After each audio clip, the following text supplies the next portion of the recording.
Queria que você pudesse, por gentileza, abrir a sua Bíblia lá em Efésios, capítulo 2, versículo 13 até o 22. A carta do apóstolo Paulo aos Efésios, capítulo 2, e nós vamos ler do 13 ao 22. São alguns versículos a mais do que geralmente a gente lê, mas seria muito legal se a gente lesse junto. Quem encontrou diz amém. Quem não encontrou fala escola bíblica. Segundas-feiras às 8 horas. Aqui no Alcance, é muito bom. Vamos lá, diz assim, Efésios capítulo 2, versículo 13 ao 22. Mas agora em Cristo Jesus, vocês que antes estavam longe, foram aproximados pelo sangue de Cristo. Porque Ele é a nossa paz. De dois povos Ele fez um só, e na sua carne derrubou a parede de separação que estava no meio, a inimizade. Cristo aboliu a lei dos mandamentos na forma de ordenanças, para que de dois criasse um em si mesmo, uma nova humanidade, fazendo a paz, e reconciliasse ambos em um só corpo com Deus, por meio da cruz, destruindo a inimizade por meio dela. E quando veio Cristo, evangelizou paz a vocês que estavam longe e paz também aos que estavam perto, porque, por meio dele, ambos temos acesso ao Pai em um só Espírito. Repita comigo, acesso ao Pai em um só Espírito. Agora só quem acredita, acesso ao Pai em um só Espírito. 19 diz assim, assim vocês não são mais estrangeiros e peregrinos, mas concidadãos dos santos e membros da família de Deus, edificados sobre o fundamento dos apóstolos e profetas, sendo Ele mesmo, Cristo Jesus, a pedra angular. Nele, todo edifício bem ajustado cresce para ser santuário, um santuário dedicado ao Senhor. Nele também vocês estão sendo edificados, junto com os outros, para serem moradas de Deus no Espírito. Vamos orar mais uma vez. Pai, nós nos entregamos nessa noite a Sua palavra que é verdadeira e fiel. Senhor, nós queremos dizer que nós estamos com a nossa atenção totalmente rendida a Ti. Nós estamos com o nosso coração alerta, nossa mente desperta, para que o Senhor possa semear a semente incorruptível da Sua palavra. Que o Senhor fale conosco, que toda voz humana nessa noite emudeça, a começar pela minha, mas que o Seu coração seja derramado, que o Teu Espírito ache liberdade em nosso meio. Porque nós somos Seus filhos e o Senhor não nos deu espírito de escravidão.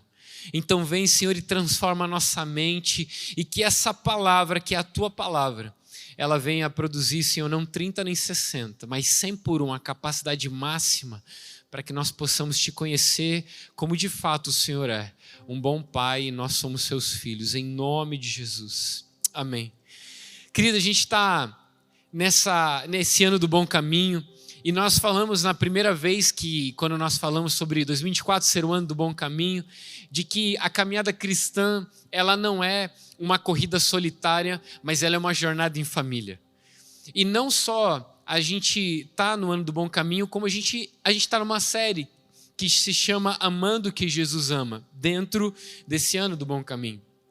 E a gente falou sobre ser uma jornada em família, e eu queria que hoje a gente pudesse falar sobre isso. Jesus ama a sua família. A sua família com S maiúsculo, a família dele.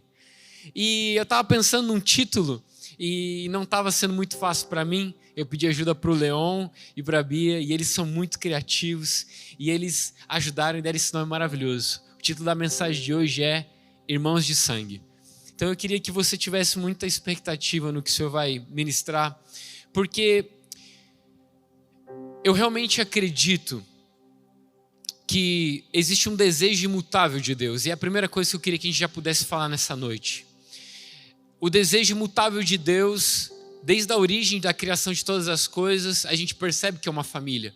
Nós falamos em outras mensagens a respeito disso.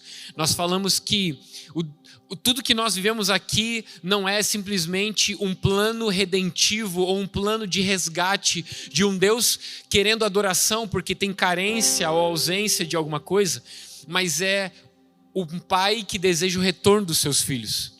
Se eu não me engano, foi na mensagem Guardadores dos Irmãos que nós comentamos a respeito disso. Porque o desejo de Deus sempre foi uma família. A gente percebe isso, por quê? Porque a obra-prima da criação que ele faz é a instituição da família. Lá já no comecinho de Gênesis diz: deixará o homem seu pai e sua mãe, e se unirá a sua esposa, e ambos se tornarão uma só carne. Deus instituiu a família. Em Efésios, no capítulo 2, no versículo 19, como nós lemos, o apóstolo Paulo diz que nós não somos mais estrangeiros ou peregrinos, mas concidadãos dos santos e membros na família de Deus. Se nós acreditamos que Deus não muda, a imutabilidade de Deus, ou seja, ele não desejava algo e deixou de desejar, ele não anelava algo e deixou de anelar, ou ele tinha uma vontade e agora ele mudou a vontade dele. Não, nós não cremos nisso. Nós cremos num Deus que permanece na sua vontade. E a vontade de Deus, no início de todas as coisas, a gente percebe que era ter uma família. Não como se Deus precisasse de uma. Porque na Trindade, que é o modelo da família, ele já era completo e perfeito. Mas esse é o escândalo da graça. Essa é a glória da graça de Deus, que Deus quis expandir. E ele quis ter mais filhos. E ele cria Adão. Quando a gente lê a genealogia em um dos evangelhos, que vai falar, né, e vai trazer desde Jesus, filho de José, o filho de Maria, e vai vindo em toda a genealogia, termina nessa que começa de trás para frente, termina Adão, filho de Deus. Ou seja, o princípio de Deus, o propósito imutável, de Gênesis até a eternidade em Apocalipse, a gente descobre que o desejo dele é uma família. Deus anelava por mais, não porque carecesse, mas porque o desejo dele é expandir o seu amor.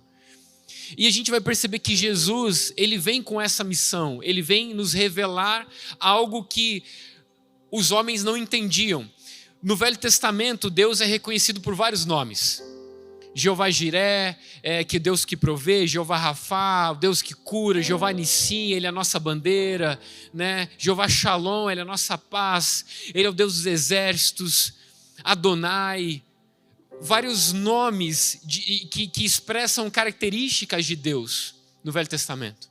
Mas quando vem Cristo e ele vem revelar aquilo que estava oculto, ele diz em João 17, 26, na oração sacerdotal dele: eu lhes fiz conhecer o teu nome e ainda o farei conhecer, a fim de que o amor com que me amaste esteja neles e eu neles esteja. Jesus fala na oração com o seu Pai, na última parte da oração sacerdotal, ele diz: eu revelei a eles o teu nome e ainda tornarei a revelar. Que nome é esse que Jesus vem revelar? Ora, é o nome de Deus que fez com que ele fosse traído.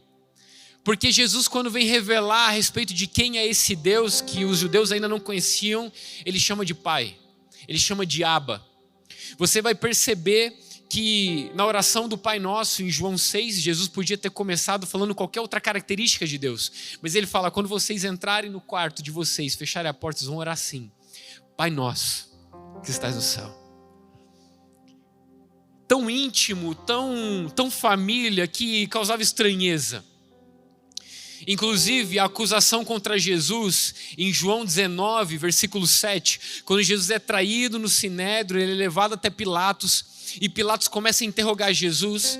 A Bíblia vai dizendo nos evangelhos, não em João, de que Pilatos, ele manda Jesus a ser açoitado para ver se isso ia acalmar o furor dos judeus, que estavam assim alvoroçados por causa de Jesus. E aí diz que os soldados, eles golpeiam Jesus, eles ferem Jesus, colocam uma coroa de espinhos na cabeça dele, batem com um pedaço de pau e falam bem assim: eis aí o rei dos judeus, nós somos seus súditos, caçoando dele. E aí, em João 19, Pilatos manda trazer Jesus, que está vestido com um manto, uma coroa, e ele fala bem assim: eis o rei de vocês. Aí ele já está castigado. E aí eles dizem assim, os judeus responderam: temos uma lei, e segundo essa lei ele deve morrer, porque se fez filho de Deus. Então sim, para pensar um negócio. Jesus só foi condenado pelos judeus porque disse que era filho de Deus. Porque na cabeça deles, se você vai ler em outra parte, eles dizem que quando Jesus fala: por quais boas obras querem me apedrejar? Eles falam: não, por nenhuma boa obra a gente quer te apedrejar, mas a gente quer te apedrejar porque você não só guarda o sábado, mas você falou que seu pai trabalha até desde o início e continua trabalhando, e você se chama filho de Deus, se faz semelhante a ele. Então Jesus foi traído pelos judeus porque veio revelar o nome de Deus de Pai. A missão central de Jesus é revelada em João, no capítulo 1, no versículo 12, quando o apóstolo João está escrevendo o seu evangelho, e sabe o que ele faz? Ele faz um briefing, ele vai dar uma introdução, ele fala: ó, o ministério de Jesus se trata sobre isso. Todos quanto receberam, deu-lhes o poder de serem feitos filhos de Deus, a saber, aos que creem no seu nome. Por que você veio, Jesus? Para que todo aquele que crê em mim não pereça, mas tenha vida eterna. Todos aqueles que me recebem, eles são feitos filhos de Deus. Deles o poder, o dunamis, a capacidade, o privilégio. Então quando a gente entende isso, que você fala: Rafa, eu já sei de tudo isso, a gente precisa voltar à memória isso, para a gente fazer essa construção. Em Lucas, no capítulo 14, no versículo 23, quando Jesus está contando uma parábola, que a parábola é das bodas e dos convidados. Jesus, no contexto, está sentado numa casa, eles estão comendo, eles falam: bem-aventurado quem comer pão no reino de Deus. E aí Jesus traz todo o ensinamento. Mas essa parábola de Lucas 14, você vai ver que na comparação do desejo desse senhor que fez uma festa e convidou a muitos, e os convidados rejeitaram ir na festa, ele diz: vá pelas ruas e pelos becos e convida todos. Os servos voltam para ele e falam: Senhor, nós já convidamos quem a gente tinha para convidar e ainda há espaço.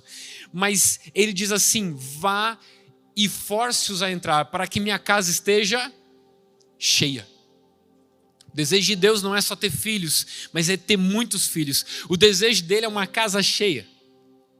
Quando a gente entende isso, a gente precisa ter no nosso coração esse conceito. A gente estava cantando que seja teu é o reino, teu é o poder, tu é a glória para sempre, amém. Deixa o céu descer. Se o céu descer, ou se a oração de Jesus é: seja feita a tua vontade na terra como é feita nos céus, o que será que Deus responderia sobre a sua vontade? Será que Deus responderia: a minha vontade nos céus é família, na terra tem que ser o quê? Família. Então é o seguinte, nós não temos problema, Álvaro, de pensar na eternidade como uma grande família. A gente não tem problema. A gente vai ser família na eternidade. Alguém tem alguma dúvida disso? Não. Todo mundo acredita nisso. A gente vai ser uma família. Vários povos, tribos, línguas e nações na eternidade, família. Mas será que a gente está vivendo isso no dia que se chama hoje? Porque uma coisa é ter consciência do que será a eternidade, mas a eternidade já começou dentro de nós. Daqui, ó, a eternidade já começou, já deu início, amigo. O apóstolo Pedro escreve na sua segunda carta, dizendo: olha, tudo que a gente precisa para viver uma vida de piedade, do qual fomos chamados para viver a vida de Cristo, Ele já nos concedeu gratuitamente no amado. Então, se é desejo de Deus sermos família, a gente precisa entender qual é essa vontade de Deus que é imutável de família. Esse é o primeiro ponto. O segundo ponto é que para a gente poder entender um pouco mais a respeito do que é ser família espiritual, o que é sermos irmãos de sangue, é o custo dessa família. E assim, é exatamente por isso que tem algumas coisas que me causam estranheza quando eu vejo dois irmãos em inimizade. Porque a Bíblia vai nos dizer, como nós lemos em Efésios, presta atenção no negócio, olha que maravilha. Ele diz, 13, vamos fazer uma expositiva aqui rapidinho, pocket. Efésios 2:13. Mas agora, em Cristo Jesus, vocês que estavam longe antes foram aproximados pelo sangue de Cristo. Ele está falando sobre o quê? Ele está falando no contexto desse capítulo sobre judeus e gentios e como havia uma divisão entre eles. O apóstolo Paulo está escrevendo à igreja de Éfeso, dizendo: olha, existia inimizade entre judeus e gentios, mas não há mais necessidade disso. Sabe por quê? Porque nós fomos aproximados pelo sangue de Cristo. E ele continua dizendo: porque Ele é a nossa paz. Não é só a paz com Deus, é a paz entre nós. De dois povos Ele fez um só, e na sua carne derrubou a parede de separação que estava no meio, a inimizade. O contexto desse versículo aqui é que lá no templo tinha uma parede que separava gentios e judeus. Era a pena de morte na tradição dos judeus e fariseus, que se um gentil passasse para o lado dos judeus, ele seria morto. Ou seja, você pode até se relacionar com esse Deus, mas não é nosso irmão. Eles não entendiam qual era a vontade de Deus no céu. E o que o apóstolo Paulo está falando para a igreja de Éfeso agora, sim: Jesus derrubou a parede que nos separava. Como? Na sua carne.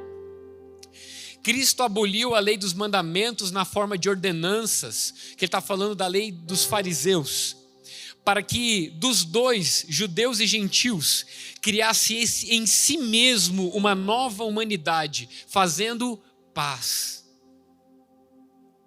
Então, a gente entende, você já viu esse exemplo, né? A cruz na vertical, ela nos traz paz com Deus, aponta a paz com Deus. Mas na horizontal, ela resgata a consciência de paz entre nós. Porque é isso que a gente almeja quando pensa na eternidade, além de estar com Deus: paz. Glória a Deus nas alturas e paz na terra entre os homens. Qual que é a vontade de Deus no céu? Paz na terra entre os homens. Porque, querido, nada alegra o coração de um pai mais do que seus filhos se amando. Você precisa ter mais de um filho. O Daniel chega de manhã no quarto, cara, é 6:30 da manhã. Cadê meu irmão?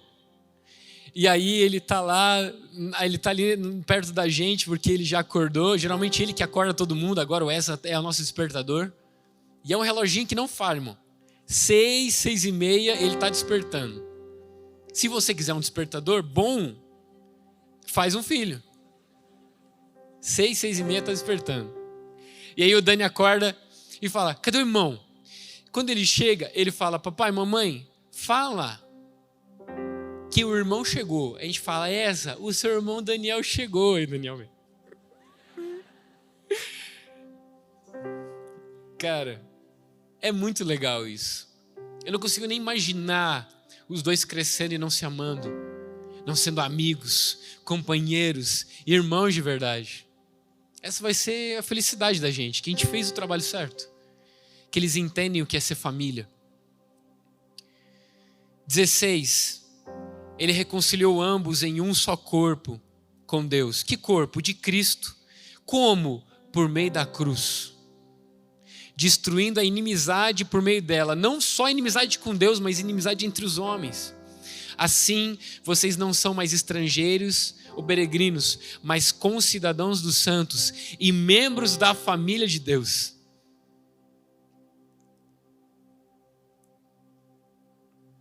Quanto custou essa família para Deus? Você sabe quanto custou.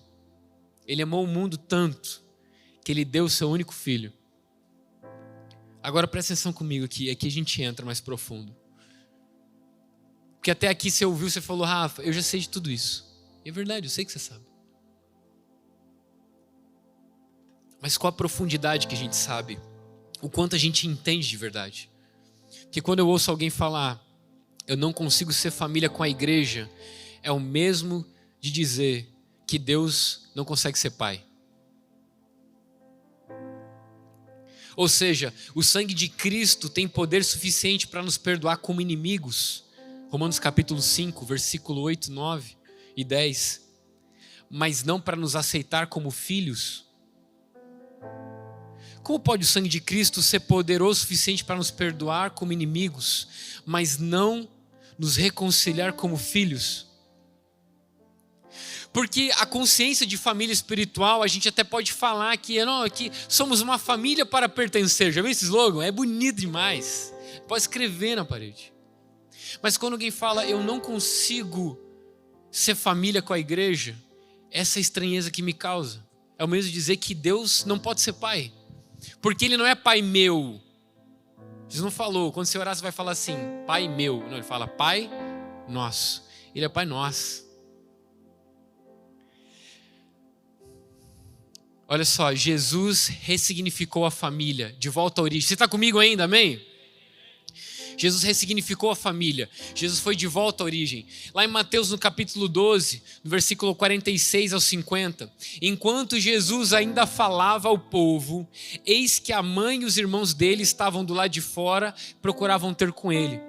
E alguém lhe disse, a sua mãe e seus irmãos estão lá fora e querem falar com o Senhor. Porém Jesus respondeu ao que lhe trouxe o aviso, quem é minha mãe e quem são meus irmãos? E estendendo a mão para os seus discípulos disse, eis a minha mãe e os meus irmãos, porquanto aquele que fizer a vontade do meu Pai Celeste, esse é meu irmão, minha irmã e minha mãe. Cara, presta atenção no que está acontecendo aqui, é muito importante o que está acontecendo aqui. Se você acha que hoje a família natural, o núcleo da família natural é importante, você não faz ideia no tempo de Jesus. Era assim a coisa mais sagrada do mundo. Então quando chega a mãe de Jesus e os irmãos e falam, ó, sua mãe e seus irmãos estão aqui, quando Jesus fala o que fala, a estranheza e o escândalo que pode ter causado nas pessoas. Mas o que Jesus estava fazendo? Presta atenção.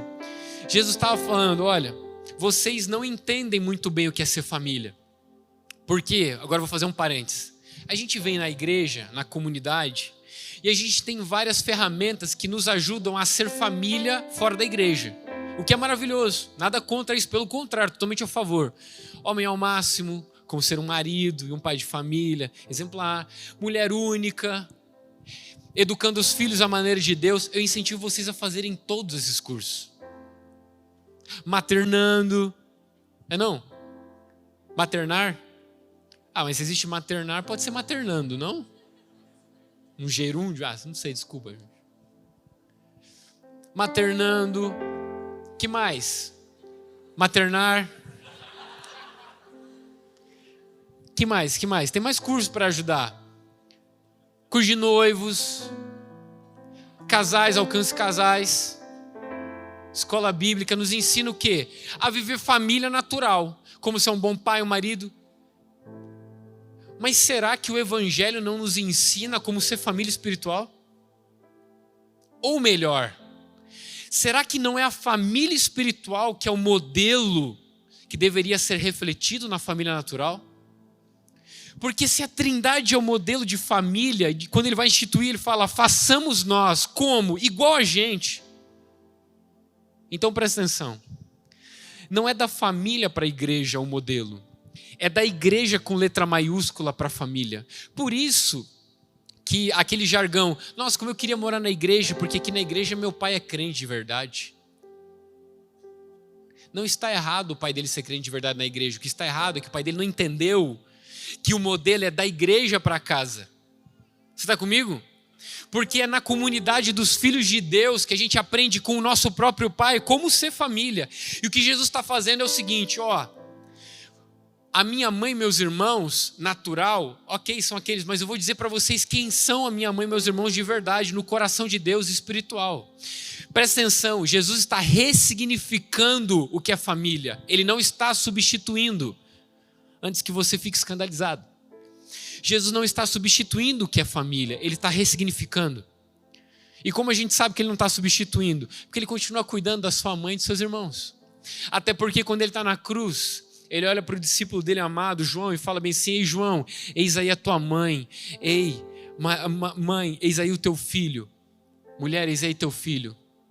Presta atenção, o que Jesus está ensinando é que quando Ele ressignifica a família e não a substitui, Ele está expandindo o entendimento e a percepção do que é família.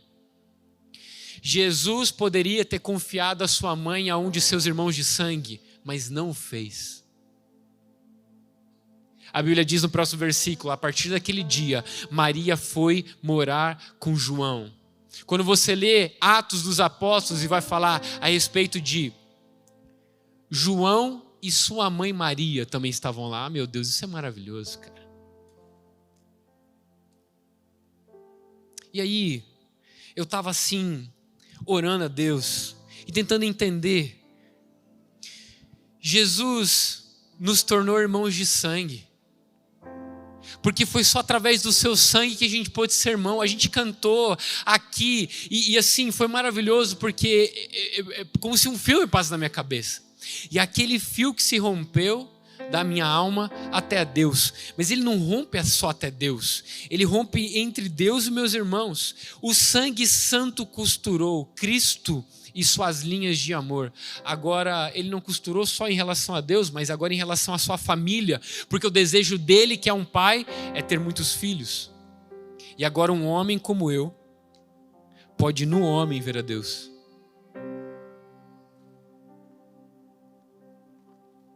Porque foi isso que Cristo fez. Ele na sua carne, ele nos reconciliou.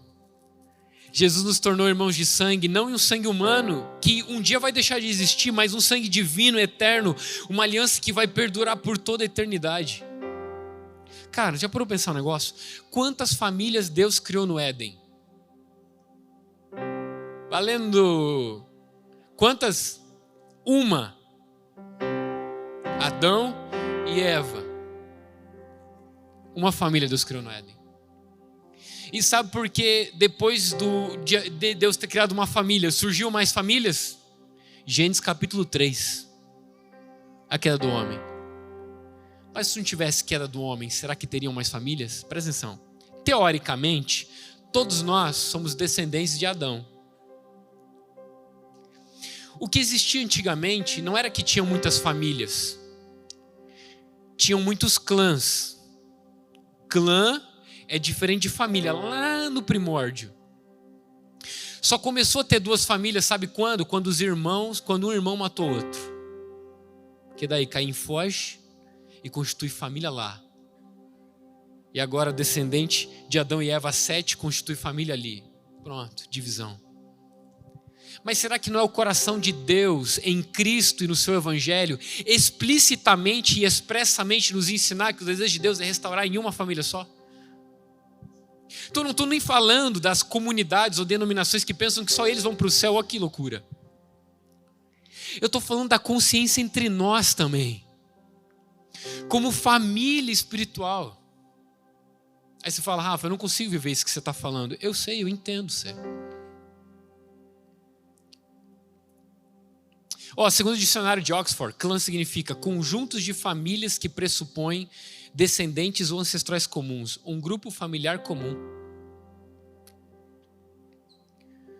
Sabe por que eu acho que tem algumas pessoas, muitas pessoas, com dificuldade de viver família espiritual? Que eu vejo dois modelos. Aqueles que cresceram em lar desestruturados, fragmentados, fora do modelo e do propósito, e agora tem medo de se entregar à família de Deus, de verdade, achando que vão ser traídos, usados, abusados, como foram no seu núcleo familiar, abandonados, que é a maioria. Quantos podem dizer, eu cresci num lar extremamente estruturado, saudável, no modelo familiar bíblico? Eu acredito, pode acontecer. Tem um outro grupo de pessoas, lembra desse grupo aqui, tá? Que tem medo de se entregar, por quê? Porque não quer ser rejeitado, não quer ser exposto, não quer ser ferido. Tem outro grupo. Esse primeiro grupo, eu diria que são as famílias desestruturadas, ou seja, independentes. O que significa isso? Todo mundo é independente, cada um por si. Um come no quarto, o outro come no outro quarto, o outro come outra hora, ninguém se junta, não tem comunhão, são independentes entre si. Mas tem um outro grupo de famílias, que são as famílias fechadas, diferente das desestruturadas. Elas aparentemente são saudáveis, mas elas são codependentes. Já viu aquelas famílias assim, tipo assim, não, a nossa família é família. Não, mas no Natal vamos convidar o irmãozinho fulano de tal que não tem família para comer junto. Não, família, nossa família. Sabe? Já viu aqueles? Quase um terror. Aí o cara casa, daí ele passa um domingo sem almoçar na casa lá, já é um caos no grupo da família. Abandonou a família, não pensa mais na gente. São os codependentes, as famílias fechadas. Não sabem viver em comunidade, pois julgam ser autossuficientes. Geralmente sabe o que acontece? Quando falece o pai, os irmãos brigam por causa da herança, aí acabou. Não é mais codependente, aí se tornou independente. Quantas histórias dessas você conhece? A família uma vez era unida, mas agora faleceu o vô, não é mais. Ou não é? Os irmãos não se juntam. Por quê? Porque a essência deles não era unidade. A essência deles era o ajuntamento que tornava eles codependentes. É aquela família que é muito unida, mas ninguém fala a verdade um para o outro. Nossa, já vi esse filme demais. Não, meu Deus, vai vir aquela tua tia lá. Ué, mas fala para ela então que ela é chata. Fala, tia, pode ser menos chata? Não, pelo amor de Deus, não. Imagina Deus do céu falar um negócio desse. Ué, não é família? Ou a independente, que não teve modelo, não, sabe, foi desestruturado, fragmentado. Presta atenção, as duas têm um problema. Presta atenção. Eu estava orando e o Espírito Santo falou no meu coração. As pessoas, os cristãos, eles têm dificuldade de viver a família espiritual.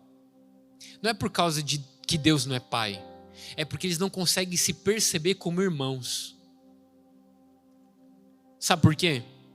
Porque o problema de não se entregar para a família espiritual é uma coisa chamada espírito de orfandade. Espírito de orfandade. Porque o órfão, ele quer ser aceito. Sim ou não? Se pudéssemos resumir o desejo de um órfão, é ser aceito. Então as pessoas, elas começam a se relacionar para serem aceitas. Espírito de orfandade. Quando na verdade elas não entenderam que a gente só está reunido aqui porque a gente foi aceito. Aonde? Na família de Deus. Então você está pensando comigo que João lá na ilha de Pátimos teve uma visão e ele viu uma grande família. A gente fala, nossa, que maravilhoso, um dia a gente vai ser uma grande família. Por que um dia a gente vai ser uma grande família? E se a gente entendesse que a gente já é? Como é que a gente responde e vive isso? Presta atenção. Eu tinha uma crise interna, não sei se você tem, mas eu tive. Que Deus respondeu só hoje de tarde. Você acredita? De verdade. De anos. E a minha crise é, por que no céu e na eternidade, Marissa não pode ser minha esposa e Dani e o Essa não pode ser meus filhos?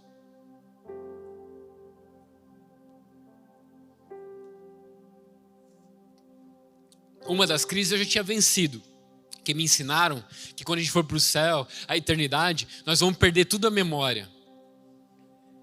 Quem já ouviu um negócio dele, levanta a mão. Não nos lembraremos de mais nada. Não só é bíblico isso, como é... Assim, não faz nenhum sentido.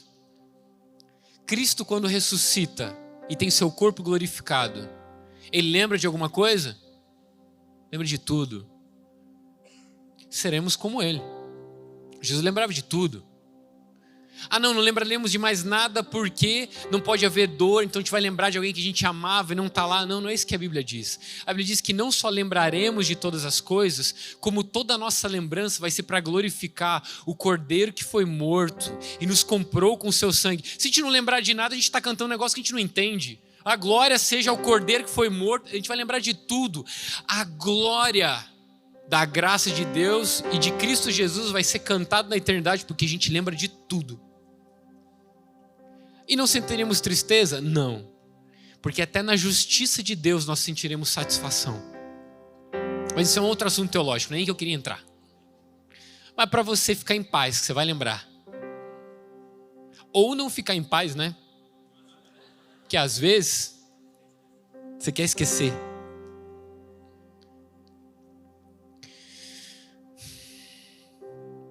Então por que a Maressa não será minha esposa? Presta atenção nisso aqui, o Espírito Santo de tarde falou no meu coração. E o Daniel e o Esa não serão meus filhos? Talvez não é porque tudo isso seja apenas um ensaio. Talvez não é porque o meu núcleo familiar natural é um ensaio do que deveria ser a minha família espiritual.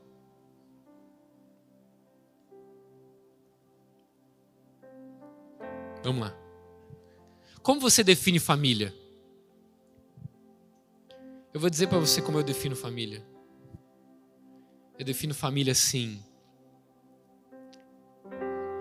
E perseveravam na doutrina dos apóstolos e na comunhão, no partir do pão e nas orações.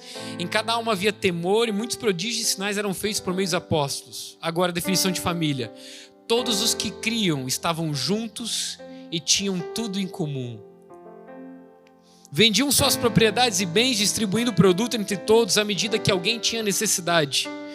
Diariamente perseveravam unânimes no templo, partiam pão de casa em casa e tomavam as suas refeições com alegria e singeleza de coração, louvando a Deus e contando com a simpatia de todo o povo. Aí você fala, não, Rafa, você está indo longe demais. Mas a pergunta é a seguinte, eu não estou falando para a gente vender tudo, comprar um terrenão assim de não sei quantos milhões de hectares e a gente construir um monte de casinha, tipo Coab, assim, morar tudo junto. Não estou falando da gente instituir, entendeu? Uma parada dessa. Até porque é o reino de Deus vindouro que vai vir, mas eu quero que você entenda a consciência disso. Se seu pai, se é que você ama seu pai, precisasse de um transplante de coração, e você tivesse um terreno e tivesse que pagar esse transplante, você não venderia o terreno para pagar o transplante do coração dele? Sim, como não? É meu pai.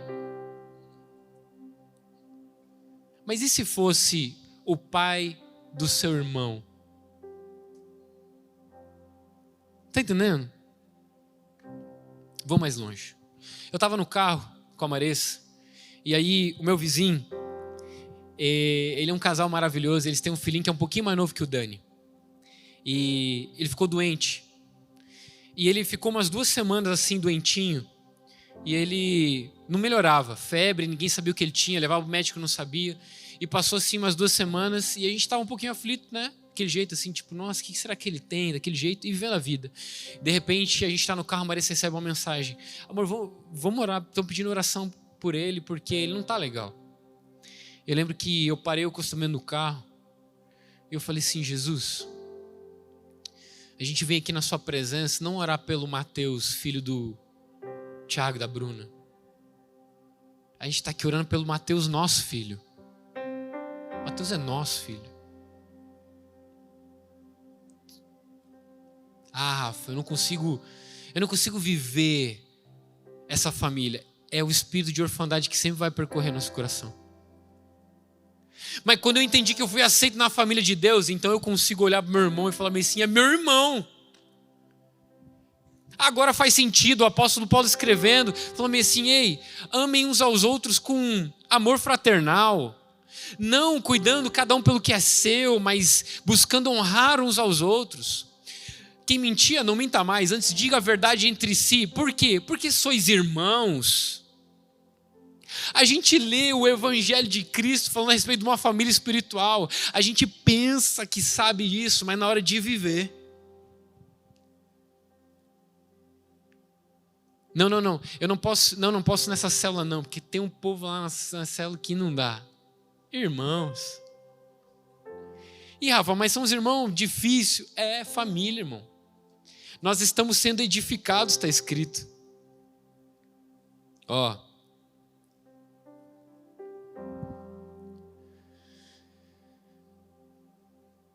A gente não vai conseguir viver a plenitude do que é ser um filho de Deus se a gente não aceitar a família dele.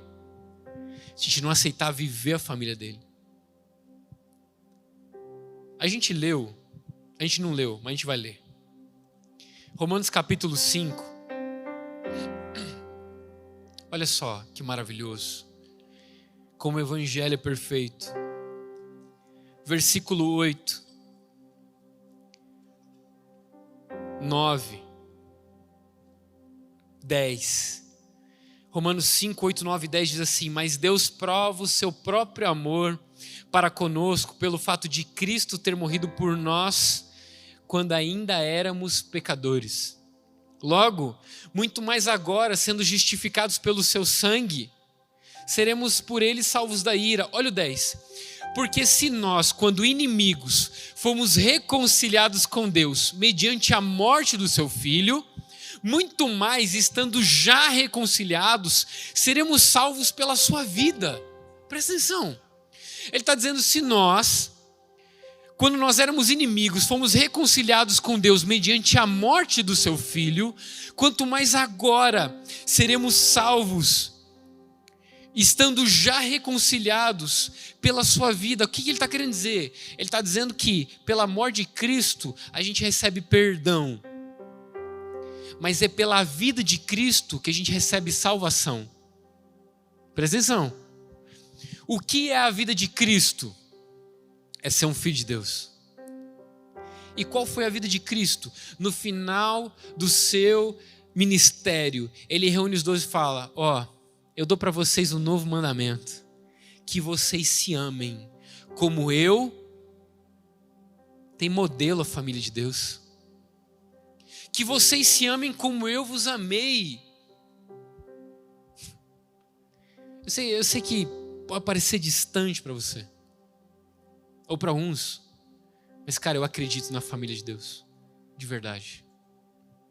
Eu acredito na família de Deus. Seremos salvos pela sua vida, o apóstolo Paulo escreveu. João escreve, aquele que diz estar nele, como a gente disse, deve andar como ele andou. Olha, Deus é luz e nele não há trevas. Presta atenção. Quem anda em trevas não tem comunhão com ele. Ora, se dissermos que andamos na luz, mas não temos comunhão com ele, somos mentirosos. Aquele que diz que ama a Deus, mas aborrece ao seu irmão, é mentiroso. Porque como pode amar o seu irmão que vê, amar a Deus que não vê, se não ama seu irmão que vê? O que ele está querendo dizer com isso? Ele está querendo dizer que a expressão da família de Deus se dá na sua comunidade. Então agora está explicado como é que a igreja na China, quando teve a perseguição de Mao Tse-tung lá, aquele imperador malucão, como é que depois de anos, quando ele morreu, descobriram que quando ele terminou com os cristãos o evangelho, descobriram que eles tinham crescido infinitamente mais do que era. Como?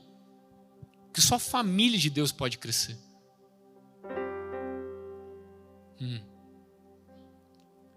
É na angústia que nasce um irmão. A nossa vida ficou muito fácil, a nossa vida ficou muito confortável, e agora a gente vive uma vida de aparência. E sabe o que não dá, o que impede da gente ser família de verdade espiritual? É a aparência. Não tem como. Vai precisar sentar um na frente do outro e comer junto. E comer junto, às vezes confortável. Tem alface no dente de quem está na sua frente, né? Outras vezes mastiga meio de boca aberta. Tem gente que tem agonia de barulho de mastigação, né?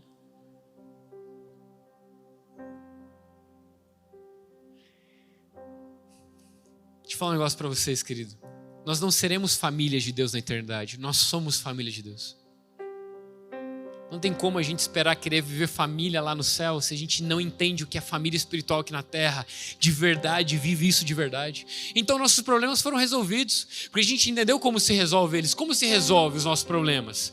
1 João capítulo 3, versículo 16. Nisto conhecemos o amor, que Cristo deu sua vida por nós, e nós devemos dar nossa vida pelos nossos irmãos. Por quê? Porque por meio da sua morte nós somos perdoados, mas agora reconciliados, seremos salvos pela sua vida. A vida de quem? De Cristo na nossa vida.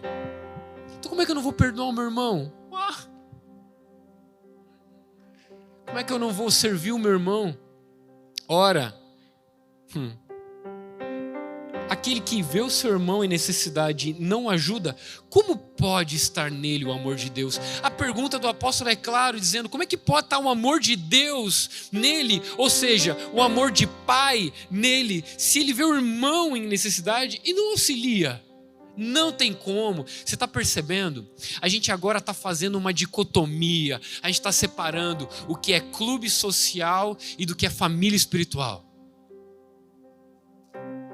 Ah, Rafa, isso não existe. Existe.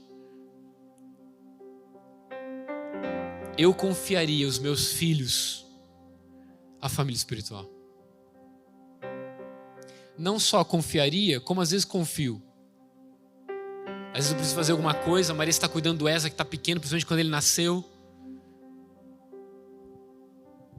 E aí teve dia que o casal de discípulos foi ficar com o Daniel e brincar com ele. Teve outro que levou ele para o parquinho. Aí teve outra que foi lá no hospital com a Maressa.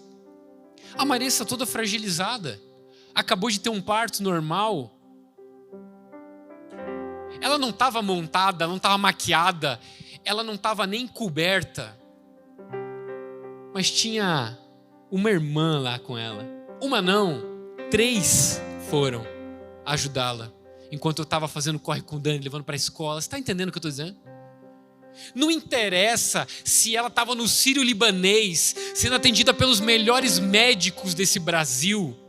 Eu queria saber se tinha uma irmã com a minha esposa. Você está entendendo? Ah, Rafa, eu não sei o que é isso.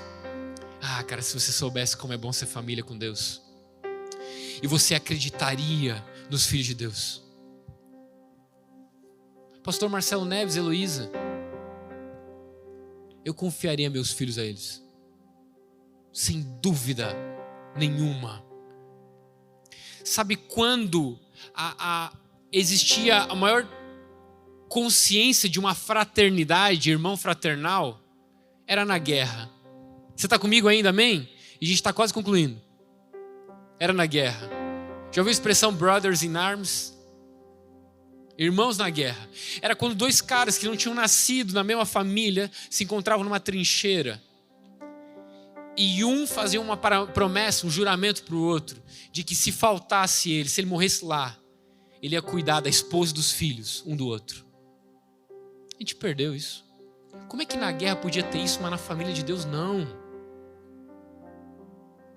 Rafa, por que você está dizendo isso? Porque, irmão, se eu confio os meus filhos à família de Deus, eu confio o meu carro. Eu não empresto o meu carro. Ah, para de besteira, cara.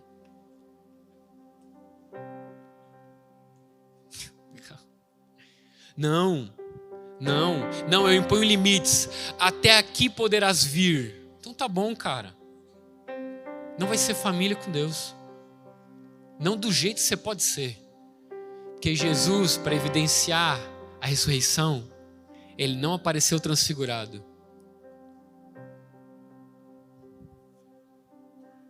É isso. Não tem como ser família de Deus de outro jeito. Ah, mas eu tenho muito medo que pode acontecer. Cara, confia. Confia. Que assim, Deus não vai deixar de faltar. Você recebe essa palavra? Amém? Eu termino com... Ontem à noite eu dormi assim muito constrangido. Porque eu estava orando ao Espírito Santo. E eu falei, como é que eu posso exemplificar a respeito de família espiritual? Sabe, de comunidade assim como você deseja. E ele falou, lê a carta de Filemon. Eu já tinha lido uma vez, mas foi maravilhoso ler de novo. O apóstolo Paulo escreve a carta de Filemon, que tem um capítulo. Então assim, você pode ir para sua casa e você lê. Vai ser maravilhoso. E nessa carta o contexto é que o apóstolo Paulo, é uma das suas últimas cartas, ele está preso em Roma, ele já está velho, ele mesmo, eu não estou assim, não é pejorativo, ele mesmo fala, o apóstolo velho, ele diz, uma das suas últimas cartas. Ou seja, ele já percorreu as igrejas, ele já fez as viagens missionárias, já curou um monte de gente, já pregou para um monte de gente, já implantou um monte de igreja, escreveu um monte de carta. E agora ele está escrevendo a carta do Filemon.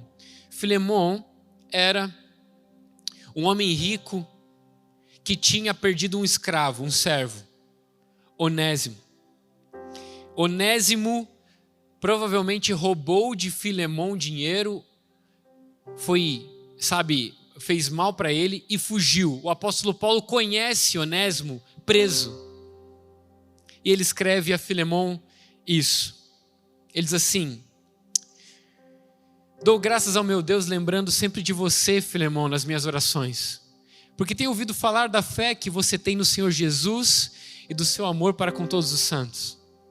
Oro para que a comunhão da sua fé se torne eficaz no pleno conhecimento de todo o bem que há em nós para com Cristo, a família de Deus.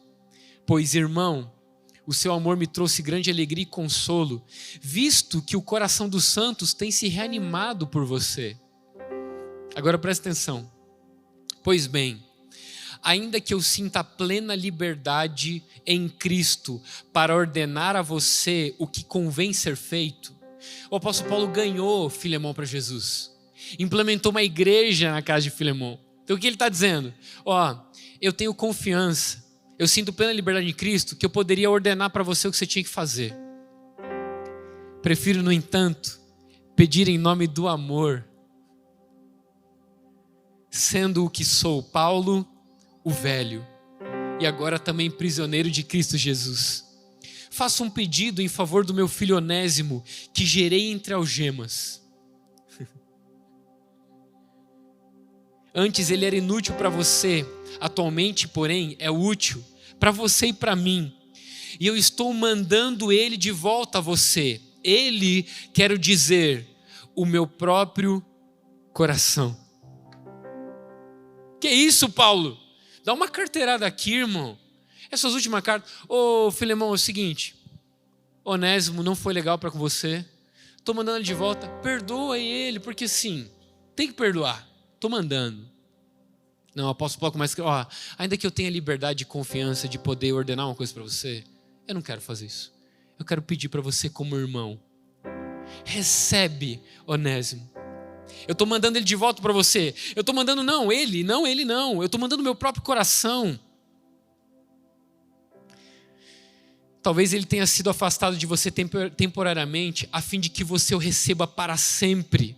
Ele não está, presta atenção, ele não está escrevendo para um cara que vai receber um desconhecido. Ele vai estar escrevendo para um cara que foi lesado, que foi roubado por essa pessoa. Talvez ele tenha se afastado de você temporariamente, a fim de que você o receba para sempre. 16.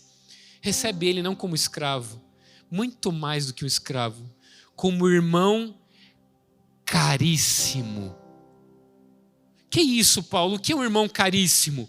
É um irmão de sangue, ô Filemon. Ele foi comprado especialmente de mim e com maior razão de você, quer ser como ser humano, quer como irmão no Senhor. Portanto, se você me considera companheiro, receba-o como receberia a mim. E se ele causou algum dano a você ou lhe deve alguma coisa, ponha tudo em minha conta. Eu, Paulo, de próprio punho escrevo isso, eu pagarei.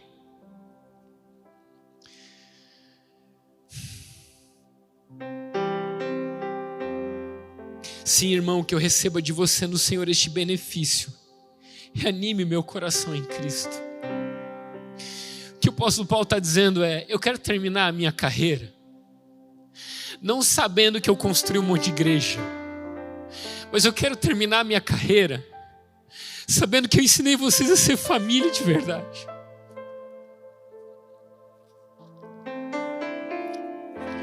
Que você não vai receber um escravo que te roubou.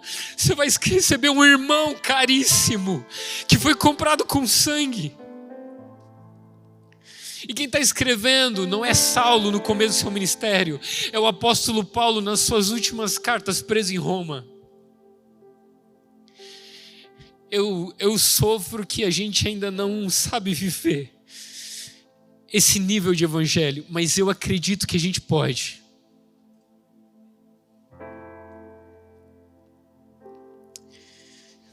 Senhor, obrigado pela tua palavra, mas mais do que isso, obrigado pelo teu sangue que nos tornou família e nós não precisamos mais sermos órfãos, porque nós somos encontrados em Ti. O nosso espírito testifica com o Teu Espírito que nós somos filhos de Deus. Não nos deu espírito de escravidão para andarmos novamente atemorizados, mas nos deu espírito de adoção ao qual clamamos, Abba Pai. Mas nós só podemos fazer isso como um grande coral. Porque é como reafirmamos que somos seus filhos, quando olhamos uns aos outros e nos vemos como irmãos. Obrigado. Nos ajuda e nos ensina a viver a tua família espiritual de verdade. Em nome de Jesus. Amém.